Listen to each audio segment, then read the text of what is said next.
Donna here. Happy Tuesday to you. I hope you've been having a wonderful week. It's been interesting with my kids in school. They've been homeschooled at this point, so it's been really different to actually have them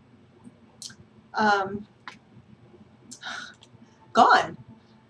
People don't realize that. It's a little bit odd that they're not around. So today I wanted to talk a little bit about why bookkeeping is actually important. A lot of people don't seem to realize just how important it is. And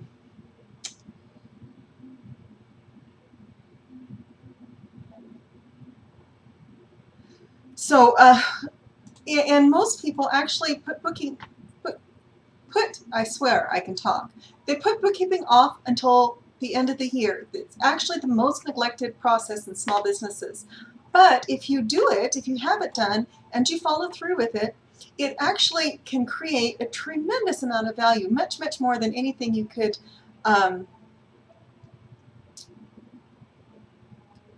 anticipate, more than you would actually pay.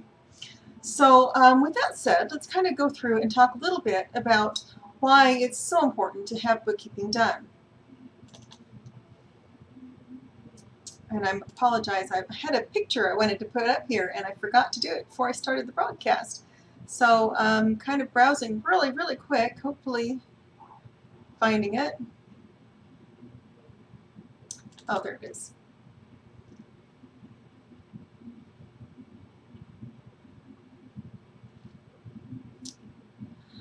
So the first way, the first thing to understand is actually what bookkeeping is. It's actually not very well understood. A lot of people don't understand, what the process is. They think about tax time and they say, well, I'll just get my bookkeeping done then. But there's a lot more to bookkeeping than just getting you ready for taxes. So I'm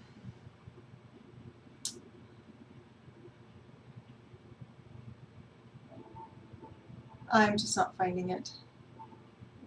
Doggone it, and I don't feel like looking for it very hard.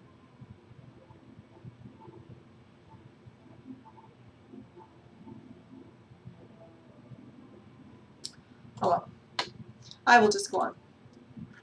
So let's talk a little bit about what bookkeeping is. It is the most neglected process in small business, and it actually has huge benefits for the business owner. Like I said, it's one of the most neglected processes that small business owners actually have. And the reason it's so neglected is that small business owners get very caught up in what they're actually doing to make money. And that's totally understandable, and I would too. And I do too. You ever hear the saying, the shoemaker's children are going barefoot? The auto mechanic's car doesn't run, and the bookkeeper's taxes haven't been filed yet. Because I get busy too. I get busy taking care of my clients, even though this is something, I really enjoy it. I enjoy creating order out of chaos. So did you know, we already know that most businesses fail within the first 5 years. The reason they fail, I've heard people say it's due to capitalization. That's actually not the case. It is due to financial mismanagement. So, in other words, you have a business owner thinks he's flush with cash, and sometimes they are, and they spend a bunch of money doing one thing or another, or they pull money out of the business, or I have seen almost every possible scenario. Their wife takes the business debit card and goes and spends, or they just generally make decisions about their business that they don't really have the funds to do. A lot of small businesses want to feel like the big dogs, and they forget they don't have all of the budget that a Coca-Cola has, or a Toyota has, or the big corporations have. So it's actually not due to a lack of business that causes small businesses to fail. It's a lack of managing the resources they actually have. A lot of times they think, and all of you accountants out there can go, yes, when I say this, okay? Business owners look at their checking account and they think that's the bottom line. That's where they make mistakes. So it's usually due to financial mismanagement from not understanding what their true financial situation is. So then they don't understand the differences between accounting and bookkeeping. It's really simple. Bookkeeping is the process of recording your company's transactions. That's all it is. It's the very first step of the accounting process. If you are having a CPA do your bookkeeping, you're probably overspending for it. The accounting process is, and I'm going to keep saying you're having your CPA, you're overspending if you're having your CPA do your books until I become a CPA, and then I'll change my tune. And I'm in the middle of that process. The accounting process involves classifying, reporting, and analyzing data. Not one bit of it can take place if the bookkeeping isn't done and done correctly. And that is really where a lot of people have trouble. The bookkeeper actually needs to have a solid understanding of accounting, but they don't necessarily need to have a degree. You need to use your degrees appropriately. So, but without organized and accurate bookkeeping, there's no accounting. It is the foundation on which everything else lies. So why would you want to keep your books in order other than just at tax time? Now we're coming into, it's the end of August. Next month, corporate taxes, if you filed an extension, corporate taxes are due. And so we're going to start seeing a lot of people saying, oh my gosh, now I need my books done because corporate taxes are due, the extension's up. And then on October 15th, if you're an LLC or sole proprietor or your personal, that's your final tax due date for your 2016 taxes, if you file an extension, right? So the very first reason to get your books done is to fulfill your tax obligations, and that's usually what everybody thinks of first. When your books are done properly, regularly, timely, your tax returns become easy, and it's easier to plan ahead. So when you know about what you're going to pay, when you know where you are in your business, then your tax advisor can sit down with you and talk to you about what you can do in the middle of the year to minimize your tax obligations. Now, I'm a little bit weird, I guess. I believe it's every American's patriotic duty to pay as little tax as possible. Not to evade taxes, that's not right, but to avoid it. And put your money back into your business and employ people. And I'm probably going to get some flack for this. That's okay. But you know, if you want to make sure that you are paying the minimums, you want to make sure that you're paying, and you're paying what you're supposed to. But you want to make sure that what you're supposed to is as little as possible.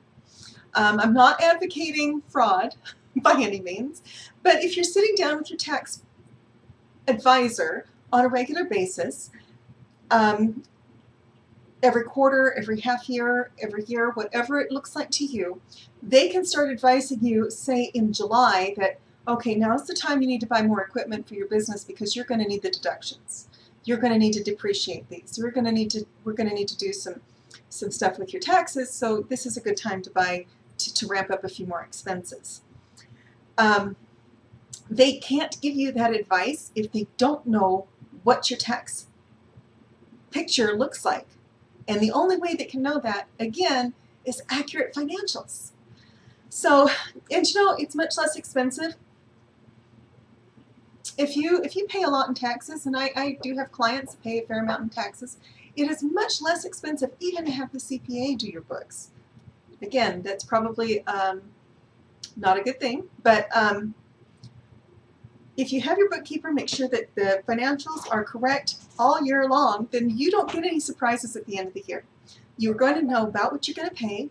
You're going to know pretty much what's expected. You're going to know, you know, ahead of time that there's certain tax breaks that you can take advantage of. So, and you're not paying your CPA to make adjusting entries in your books. You can actually use your tax advisor to advise you on taxes instead of doing the bookkeeping. I talked to a financial advisor a couple of months ago, and we were chatting about bookkeeping. He helps with wealth management, and I was telling him, oh, I'd love to help your clients manage their books, make sure everything is up to date so that they can actually build the wealth that they need to become a client of his. Excuse me. And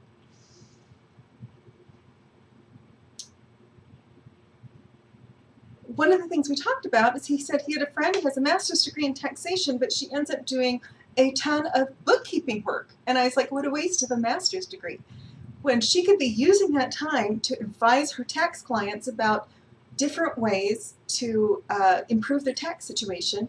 She's spending her time sorting through receipts. It makes no sense to me whatsoever. The second way, I said, if your financials are up to date and they're accurate, your tax preparer, you just become their favorite client. You come in, you say, here are my financials, and they go, oh, yes, and they can prepare your taxes in no time, and they can give you advice. And that advice is going to kind of hinge on where you're at with your taxes. So the next, and that's really, really, really where a CPA shines, is giving you financial advice that's going to help you. Your bookkeeper is probably not a good resource. I mean, she's going to have some knowledge, but most bookkeepers are not degreed. So her knowledge is going to be limited. When you have a CPA on board, they can give you excellent advice. The next way, number 2, financial analysis and management.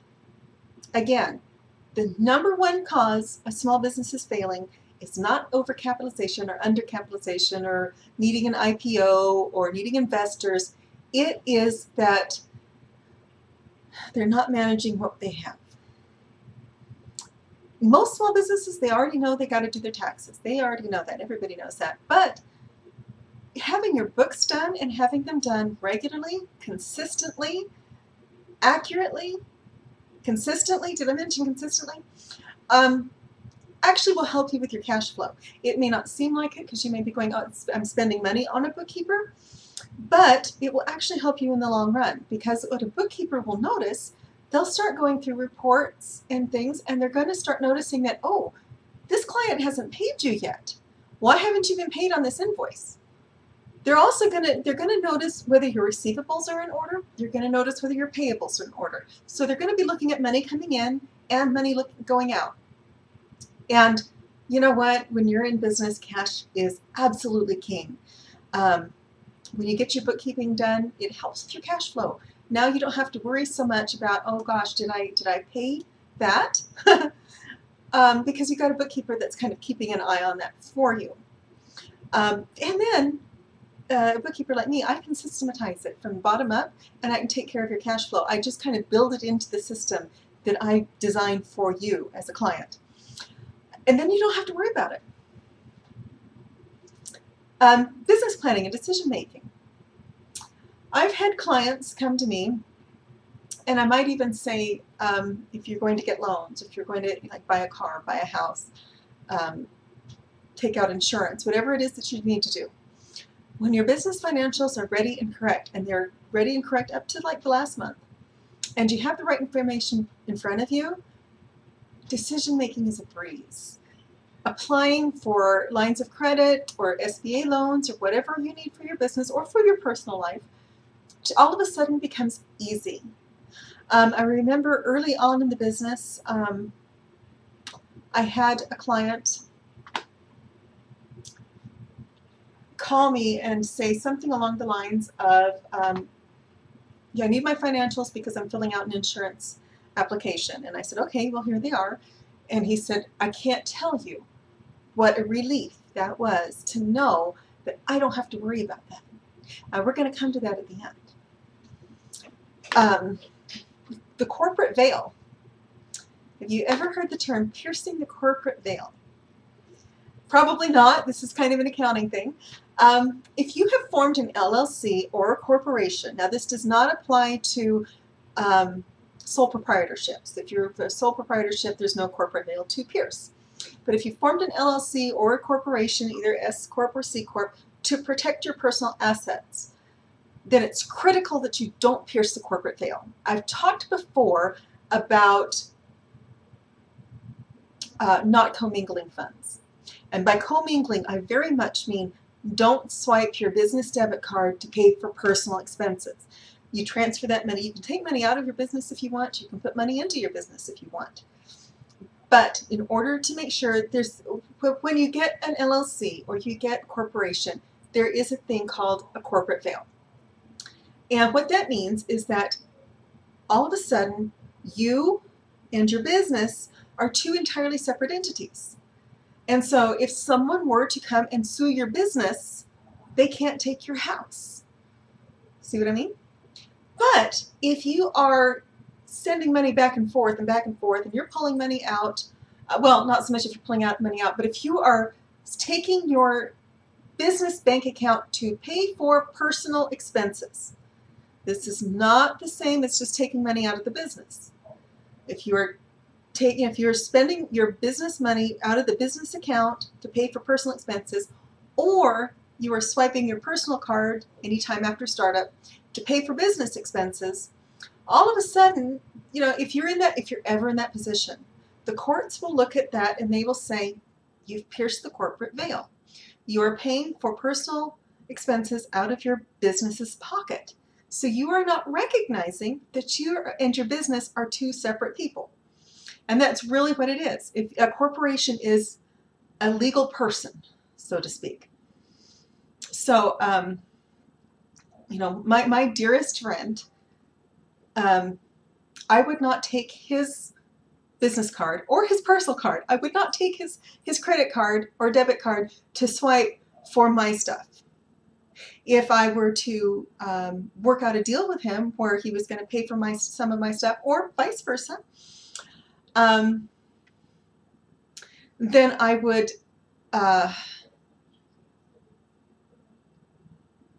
ask him for the money, and he would give it to me, and I would swipe my own card. Does that make sense? So piercing the corporate veil isn't so much that you're not allowed to take money out of your business. You are. There's a way to do that. That way to do that is actually just to pull it out and put it in your personal account and spend it from there. It doesn't mean that you can't put money into your business. You can. But you have to recognize that your business is not you. It is it's like a whole separate person. If you want to think of it as your best friend, you can. My dearest friend, I give him stuff hand over fist a lot of times. But I would never dream of just taking his card and swiping it for my expenses. He would never dream of taking my card and swiping it for his expenses. We would talk to each other and we would say, okay, we're going to work out some sort of revenue share, and then you can swipe your card for your expenses and I'll swipe my card for my expenses, right? And if he wanted to borrow money from me, I would just lend it to him. Or more likely just give it to him. He's that close to me. So, and that's kind of the thing with the business. With my business, I have multiple bank accounts and I use them for different things.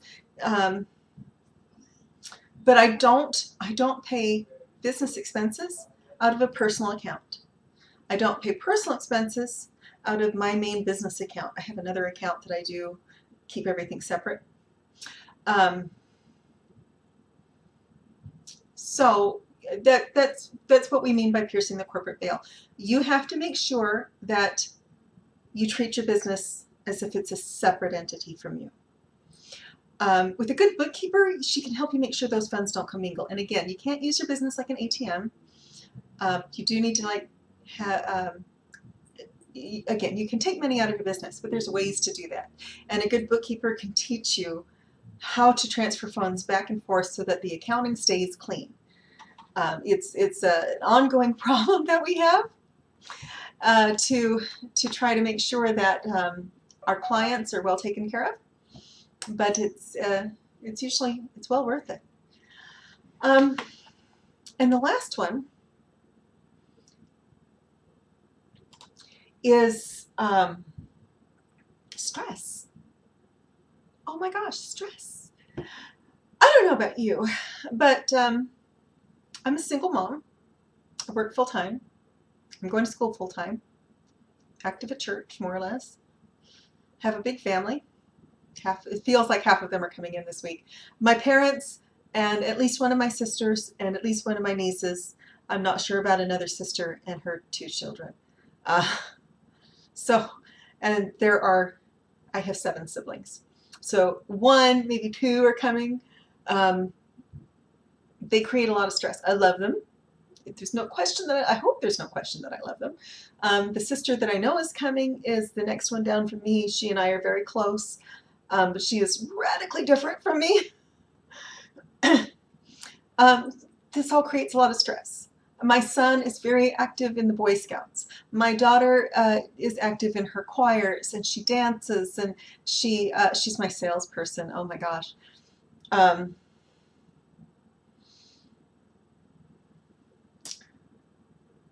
know a bookkeeper costs money, but what does it cost in your peace of mind? Because you know what? This is the one thing that the people will sit there and they'll go, oh, I have all this paperwork to do. I'm going to do it later because I don't want to do it. One of my clients asked me once, do you ever just feel like there's just like this tsunami of paperwork that's going to attack you? And I kind of laughed. I said, is that how you feel?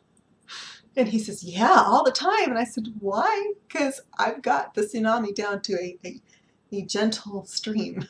And he said, well, basically, he said, we couldn't run our business without you. So those are the reasons, some of the reasons, those are just the top 5 reasons why you need a bookkeeper. I mean, what is your peace of mind worth? What is it worth to you to feel like that's one thing you don't have to do? That's one thing off your plate. Is it worth a little bit? And you know what? Bookkeeping doesn't cost as much as you think. And even if it does, what's it worth? A good bookkeeper is going to pay this back with dividends. So, do you know what? If you get a bookkeeper and you don't have to worry about the books anymore, everyone that relies on you will thank you. You guys, I'm Donna Harris. I will talk to you again tomorrow. And I'm going to go back to the idea of remote work. A lot of times people like to have their bookkeeper in their office because it makes them feel good and important. We're going to talk about why that may not be such a good thing. I will talk to you tomorrow. Have a wonderful Tuesday, and I will see you soon.